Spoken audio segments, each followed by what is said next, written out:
في عبده ودارين آمين قال رضي الله عنه. Hadis ke-7.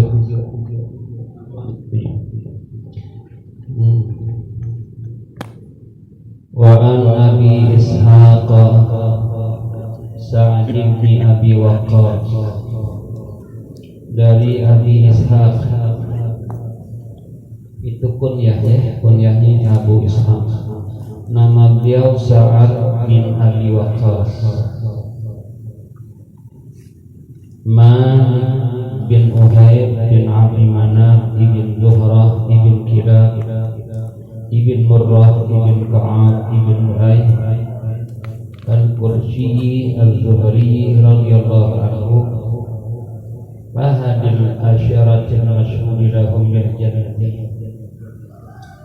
Ahadi salah seorang al-asyarah dari 10, satu dari 10 al-masyhudi yang disaksikan lahum buat mereka bil jannati dengan surga. Jadi Sa'ad bin Abi Waqqas ini satu dari 10 orang yang diberitakan berita gembira surga. Ada 10 orang yang al-mubasysyirina dikasih berita gembira surga oleh Nabi. Padahal orang masih hidup. Sahabat-sahabat Nabi, orang yang masih hidup, 10 orang ini al-mubasysyirina bil jannah, dikasih berita gembira oleh Nabi bahwasanya mereka 10 orang ini surga. Salah satunya Sa'ad bin Abi Waqqas.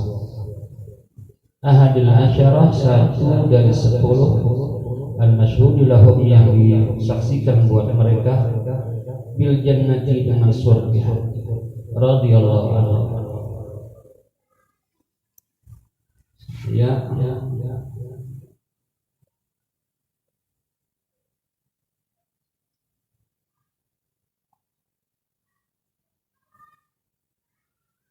Al-asyarah al-mubasysyirina bil jannah, 10 orang yang diberitakan gembira dengan surga.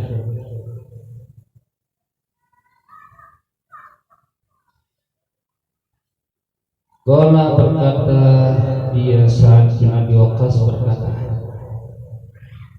beliau bilang, ja'ani Rasulullah sallallahu alaihi wasallam ya'uduni ama hajjatul wada'.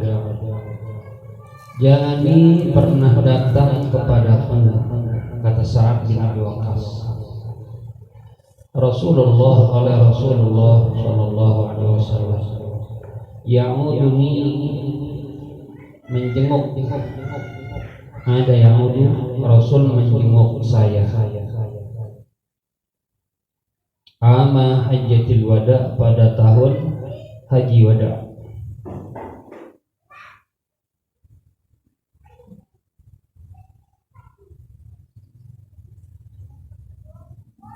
Min waja'in ishtadda bi, dari sebab penyakit, dari sebab wajah penyakit, ishtadda yang amat kuat, bi pada diriku. Jadi Sa'ad bin Abi Waqqas, beliau bilang kepada sahabat yang lain, ana pernah dikunjungi sama Nabi, dijenguk sama Nabi pada saat sakit yang begitu berat menimpa diriku. Ini Sa'ad bin Abi Waqqas cerita tentang penyakit. Apakah ini keluhan? Bukan. Dalam hadis ini boleh menyebutkan penyakit atau sesuatu hal-hal yang gak enak menimpa kita. Ana dagang rugi itu boleh, ana sakit boleh, tetapi li gharadin sahihin, dengan tujuan yang benar. Karena mudawatin, karena berobat, dokter, dok saya begini dok nih, nggak apa-apa itu. Yang kedua karena doa isalihin, doanya orang soleh kepada kiai, kepada habib, anak punya penyakit ini, boleh nggak apa-apa itu, karena untuk minta doa. Atau karena hikayat, cerita ya. Kalau cerita nggak apa-apa, kita cerita cerita lagi rugi, lagi nggak punya duit, dapur nggak ngepul, nggak apa-apa. Sebab Nabi Ayub juga pernah bilang, Nabi Ayub, wa ayyuba idna darabahu anni massan yadur, saya tertimpa kesulitan, badan berpenyakit, anak buah pada kabur, hewan ternak habis. Gak apa-apa itu. Nabi Ayub menyatakan anni massan yadur, saya tertimpa kesulitan bukan karena mengeluh. Yang kalau mengeluh itu akan muncul murkanya Allah karena nggak terima keputusan hukumnya Allah. Beliau cerita hikayat tentang dia terima takdirnya Allah. Ya Allah, saya terima keputusanmu, saya tertimpa kesulitan ya Rabb. Bagaimana Siti Hannah kepengen anaknya laki, cuma dapat anak perempuan. Inni wada'tuha untha, sungguhnya saya melahirkan anak perempuan, saya pengennya laki. Walaysa dzakaru kal untha, anak laki beda dengan anak perempuan.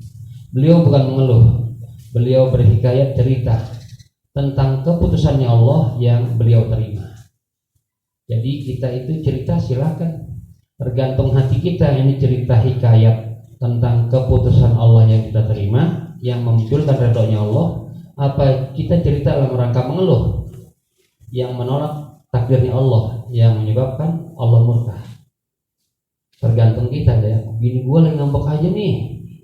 Kalau ceritanya hikayat, terima takdir Allah, nah itu nggak apa-apa. Kalau bini gue ngambek, nah bentuknya ngeluh, sehingga sembahyangnya enggak apa gitu, kelihatan tuh, kelihatan ada perubahan. Nah itu mengeluh namanya. Adapun dia tetap istiqomah, nggak berubah dengan penyakit yang datang, dengan istri yang cemberut, usahanya yang pailit bangkrut, nah itu nggak apa-apa ceritanya kan. Nabi Ayub cerita tentang kesulitannya, tapi ibadahnya terus.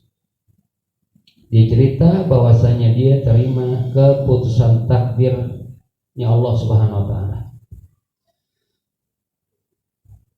Jadi kita lihat kalau ada orang cerita, ceritanya ngeluh kok enggak nih, terserah dia aja. Ya kalau dia ngeluh, pada akhirnya dia berubah gitu, mabok-mabokan, judi, nah itu berarti dia ngeluh, dia nggak terima urusan Allah. Ini Sa'ad bin Abi Waqqas cerita kepada kawan-kawan sahabat yang lain, Rasul pernah jenguk saya di saat saya sakit istaddabi yang begitu berat menimpa saya. Dalam hadis ini kata ulama dibolehkan menyebutkan penyakit ataupun segala sesuatu lainnya dengan tujuan yang betul. Di antaranya bahwa cerita tentang keputusannya Allah, luas hati, atau dia berobat ke dokter boleh juga.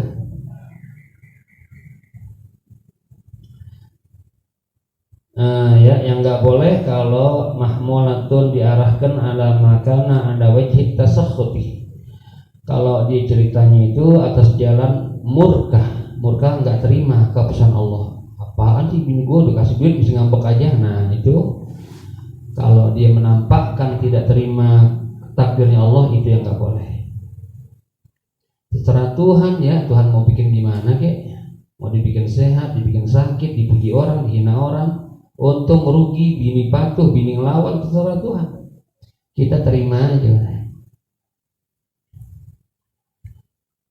Dijenguk, lalu fakultu, saya berkata, saya bilang kepada Rasul yang jenguk saya, kata Sa'ad bin Abi Waqqas, ya Rasulullah, wahai Rasul, ini sesungguhnya saya, qad balagha, sungguh telah sampai bi pada diriku, diri saya, minal waja'i, daripada penyakit.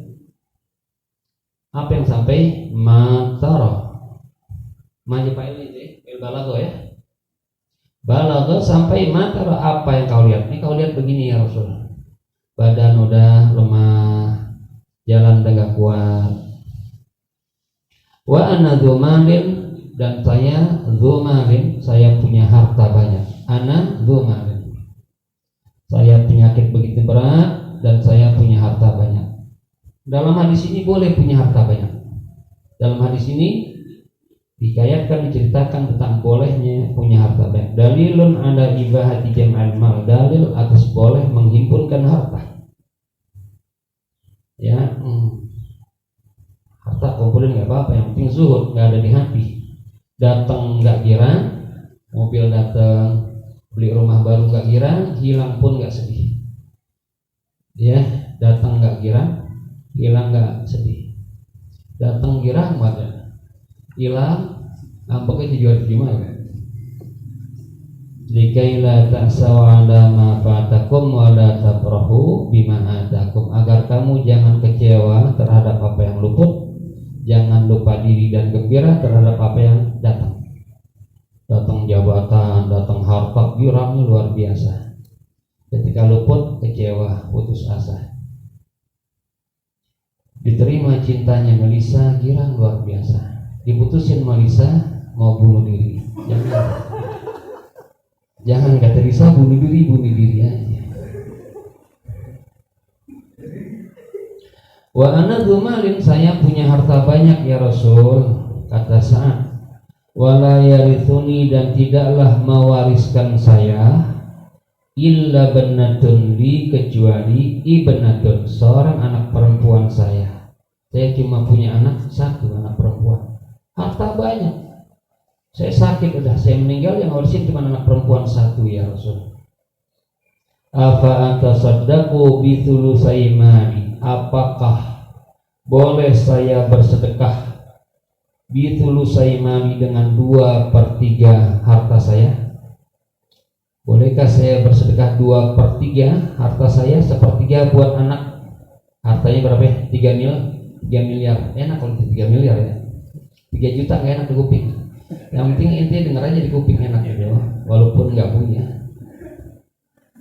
Ya yang di kuping enak aja. 3 miliar katanya. 2/3 dia mau sedekahkan. Ya ini 2/3-nya berapa? 2 miliar, Kan 3 ya. Ya Allah. 2/3. 3 miliar, satu kan 3 miliar tuh. 2 dari 3 berapa? 2 mil, 1 dari 3 itu 2/3-nya. 2 miliarnya saya sedekahkan buat masjid, buat yatim piatu, buat pesantren. 1/3 buat waris anak saya, kata Sa'ad bin Abi Waqqas. Rasul bilang, "Qala," Nabi jawab, "La, jangan. Enggak boleh. Sedekah 2/3 harta nggak boleh, Nabi dilarang." La, jangan. Qultu, berkata saya, Sa'ad bin Waqqas bilang lagi, "Fasyatru ya Rasulullah, setengah ya Rasul." Kalau begitu 2/3 nggak boleh, setengahnya ya Rasul. 3 miliar berarti 1,5 miliar sedekah, 1,5 miliar separuh buat anak gadis saya. Faqala la, kata Nabi jangan, setengahnya jangan juga. Qultu, saya berkata lagi, Sa'ad bin Waqqas bilang, "Fathulus ya Rasulullah, 1/3 ya Rasul saya sedekahkan. 1 miliar sedekah, 2/3 buat anak saya." Qala, Nabi jawab, "Athulus, 1/3 ya. Wathulusu katsirun, 1/3 sudah banyak. 1/3 boleh sedekah." Jadi dari hadis ini, orang yang sudah sakit dan sakitnya menjelang kematian, kalau sakitnya ada harapan sembuh, cuma jantengan gitu, bakal besok bisa usaha lagi kerja, dia sedekah 2/3 harta nggak apa-apa. Hartanya 3 miliar, 2 miliar sedekahin nggak apa-apa, besok bakal usaha lagi. Tapi kalau sakitnya bakal menjelang kematian, maka dalam hukum fikih dari hadis ini, mahjur, ini orang mahjur itu dilarang, dibekukan asetnya. Paham asetnya? Nggak paham juga ya.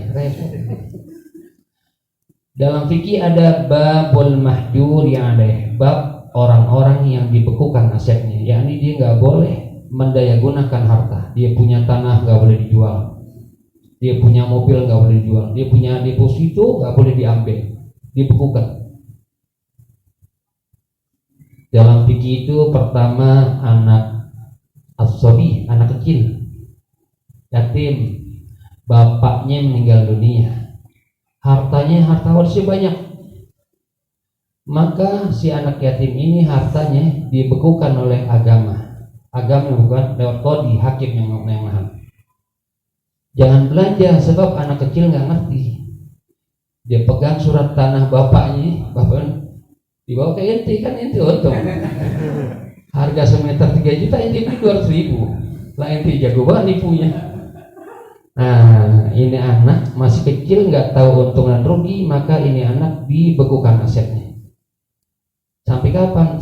Sampai dia di Quran asyuddah balagha asyuddah, sampai dia cerdas, dia tahu untung dan rugi, silakan dibekukan asetnya. Nanti dia udah cerdas, itu hakim kembalikan, pemerintah, ini peninggalan harta ayah kamu, silahkan gunakan. Dia mau jual secara merugi, dia mau sedekahkan, terserah dia, udah dewasa. Kalau masih kecil dia dibiarkan megang hartanya, dibelanja nih, dijual ke orang merugi, nanti dewasa kita cerdas, harta bapak gua mana ya? Dulu aduh kok gua kenapa nggak dijagain, kan gua dulu nggak ngerti. Nah itu anak kecil kesian ya. Nah maka dijaga oleh agama haknya si anak, mahjur alaih anak kecil. Yang kedua as-sabihul muhmal, orang sudah dewasa 30 tahun cuman belum minum es di tiup mau itu siapa yang namanya Jimmy miliarder namanya. Di Jakarta ada ya, anak pajak Jimmy miliarder, usianya 30 tahun, anak orang kaya. Itu anak karena anak yang namanya Jimmy miliarder. Kalau itu kan Eki Recian. Saking ininya, kalau ke masjid bawa payung, hujan payung dilipat dibawa ke dalam, hampir di samping dia. Taruh luar, aku bawa ke dalam ya, aku bawa ke dalam. Roti makan, oh iya aku makan, disimpan lain, dimakan lain. Ya Allah, itu muhmal, safihul muhmal, orang bodoh. Asetnya dibekukan juga, nggak boleh dia membelanjakan hartanya, sebab nanti dia cerdas, dia merugi. Nah anak kecil begini nih mondok, ini anak mahjur, dibekukan asetnya, kasih 50.000, bawa 50.000, habis layangan doang. Emaknya teriak-teriakan, kemana duit lo? Cepet banget habisnya. Emak bapaknya capek, panas-panasan, hujan-hujanan, pala jadi kaki pala, dia enak aja, dia nggak paham. Maka dibekukan asetnya. Dibekukan sama siapa? Sama negara. Tiap subuh negara ngeluarin 10.000. Subuh, ya Allah, belum azan nih, belum azan, lagi azan dulu langsung keluarin. Nggak pernah telat, sekalipun pernah telat, subuh ngeluarin tuh, bang udah buka Habibah 2.000. Dibekukan asetnya, gede-gede enggak, udah gede, udah dewasa, terserah dia. Dia mau belanja, terserah dia. Udah ngerti bapaknya capek, bapaknya panasan, udah gede. Yang kecil dibekukan. Dibekukan asetnya lagi, mereka yang punya hutang lebih banyak ketimbang hartanya. Utangnya 100 juta, duit hartanya nih, tanah cuma 50 juta. Kayak koruptor di negara nih, koruptor dipinjam duit negara sekian miliar, asetnya berupa gedung, hotel disita oleh negara. Kenapa? Asetnya jumlahnya cuma 1 triliun, utangnya 2 triliun.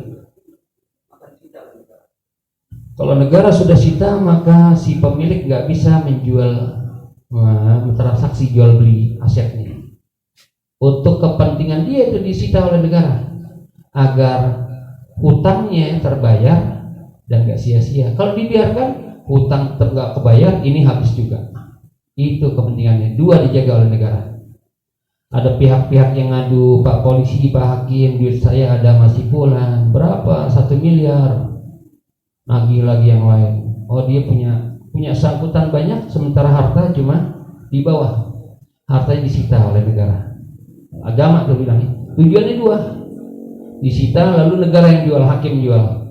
Berapa harga pasaran dijual, laku 1 miliar. Berikan kepada yang punya piutang, dibayarkan hutangnya. 2 dijaga, yang punya piutang dijaga oleh agama, nih duit enti pulangin, dijaga dia juga, hutangnya beres, selesai hutangnya. Begitu paham? Ini termasuk mahjur, orang yang sakit menjelang kematiannya tidak boleh membelanjakan hartanya. Dibolehkan hanya sepertiga. Kan duit Sa'ad bin Abi Waqqas, dia mau sedekah 2/3 nggak boleh, kata Rasulullah, jangan. Kalau kita asyatr setengah ya Rasulullah, jangan setengah. As-sulus sepertiga, silahkan sepertiga. Ini isyarat dari Nabi, orang yang sakit menjelang kematiannya dibekukan, dilarang menggunakan hartanya kecuali sepertiga. Sepertiga hak dia, 2/3 hak ahli waris. Jangan biarkan ahli waris ditinggalkan mati oleh bapak dalam keadaan susah.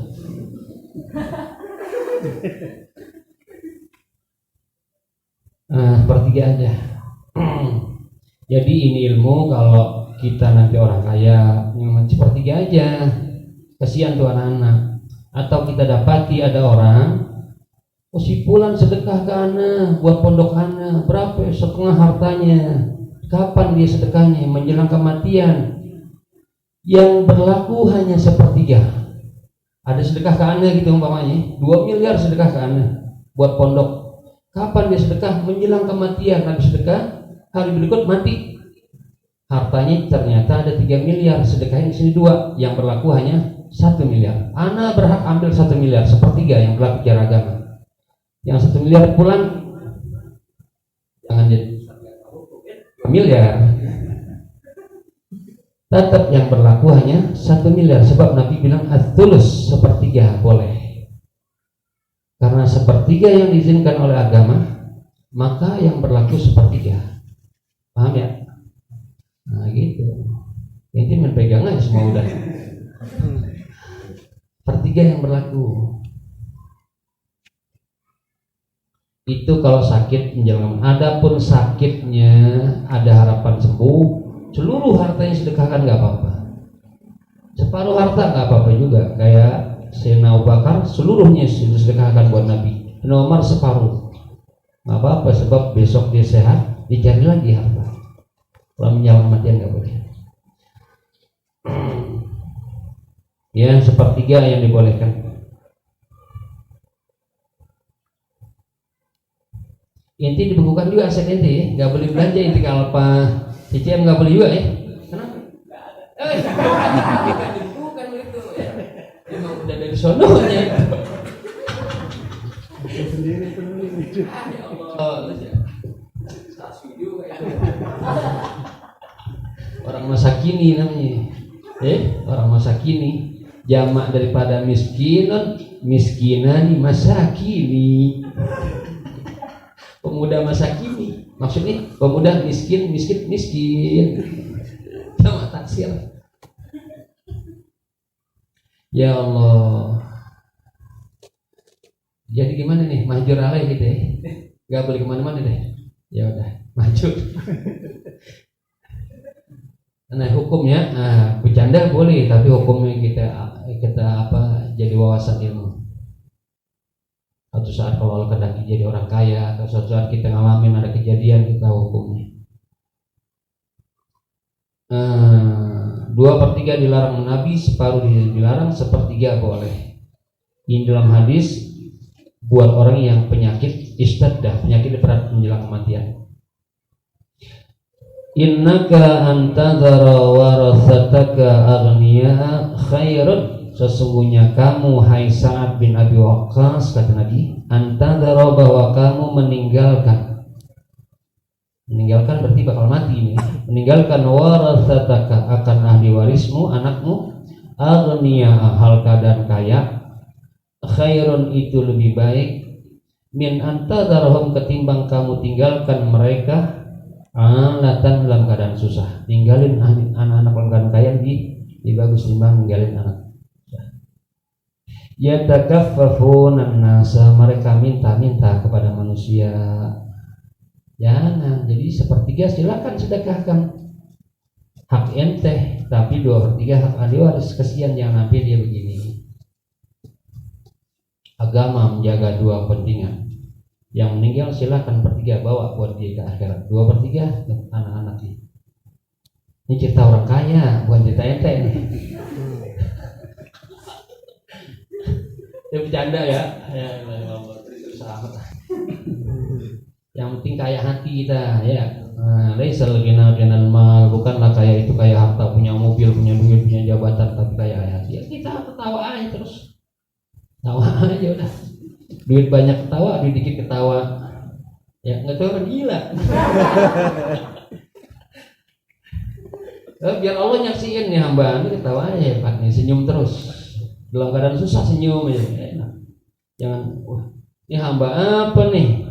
Menolak takdir saya, menolak keputusan saya. Tuhan gak demen sama hamba yang begitu. Oh, udah kita mau girang-girang aja. Wa innaka lan tunfiqa nafaqatan tabtaghi biha wajhallah illa ujirta 'alaiha. Sesungguhnya kamu hai Sa'ad bin Abi Waqqas, dan tunfiqa tidaklah kamu menginfakkan, mensedekahkan nafaqatan satu sedekah. Tabtaghi kamu menuntut biha dengan sedekah tersebut, menuntut apa? Wajhallah, yang dituntut zatnya Allah, bukan pengen dipuji orang, bukan pengen dilihat orang, tapi menuntut ridhonya Allah. Illa melainkan ujirta dikasih pahala kamu 'alaiha atas itu sedekah.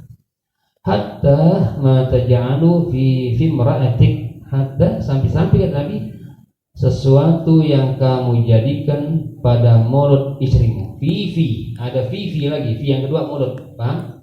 Fuka apa? Abuka wa akhuka haumuka wa fuka, ropa dengan wawu jarang ada. Fi hingga apa yang kau jadikan pada mulut istrimu, pada mulut bini kita, itu sedekah juga, itu pahala. Ya.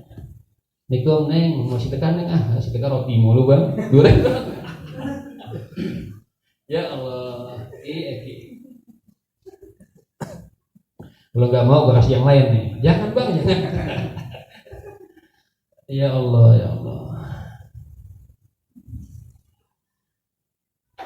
Ya.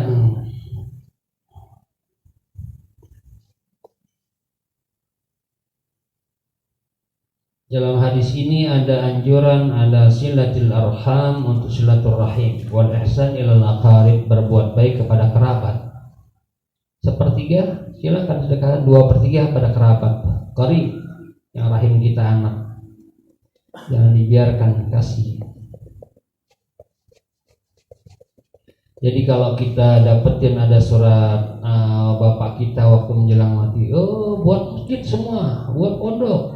Udah, yang berlaku hanya 1/3 luluskan, agama membolehkan, yang lebihnya ambil buat kita ahli waris. Jangan semuanya dikasih. Bapak gue bilang gini waktu mati, gue jalanin semuanya. Itu susah ya, itu susah. Jangan. Masjid ini menerima aja lagi. Oh iya, ahlan wa sahlan. Pondok menerima aja di pondok ya. Boleh juga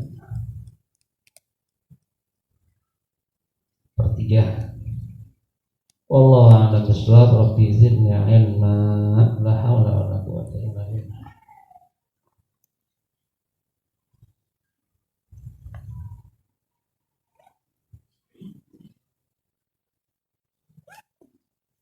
Anak kecil ya, namanya anak kecil usia